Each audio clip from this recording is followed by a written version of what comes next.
Hello guys, ഇന്നൊരു chicken biryani recipe ആയാലോ.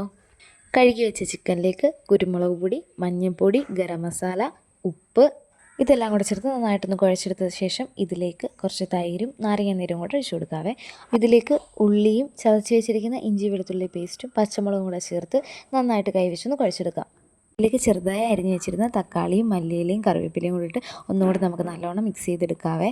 നമ്മൾ കുറഞ്ഞ തീയിലിട്ടൊന്ന് വേവിച്ചെടുക്കണേ. ആ സമയം കൊണ്ട് നമുക്ക് അരി ഒന്ന് സെറ്റാക്കാം. അതിനായിട്ട് ചൂടായ പാത്രത്തിലേക്ക് എണ്ണയും ഡാൽഡയും ഒഴിച്ചതിന് ശേഷം കുറച്ച് സ്പൈസസും കുറച്ച് ഉള്ളിയും ഇട്ടതിന് ശേഷം ഇതിലേക്ക് അരി നമ്മൾ എത്രയാണോ ഇടുന്നത് അതിൻ്റെ ഇരട്ടി വെള്ളം ഒഴിച്ച് വേവാക്കി എടുക്കാം. ദേ നമ്മുടെ ചിക്കനിൽ നിന്ന് വെള്ളമൊക്കെ നന്നായിട്ട് ഇറങ്ങിയിട്ടുണ്ടേ. ഇതിലേക്ക് നമുക്ക് വേവിച്ച് വെച്ച് ചോറും ഇട്ട് ഒരു അരമണിക്കൂർ കുറഞ്ഞ തീയിൽ ഒന്ന് സെറ്റാവാൻ വെക്കാം. നമ്മുടെ ചിക്കൻ ബിരിയാണി സെറ്റായിട്ടുണ്ടേ. നമ്മൾ ചോറും കായും സെപ്പറേറ്റ് ആക്കി വെക്കുന്നുണ്ട് കേട്ടോ.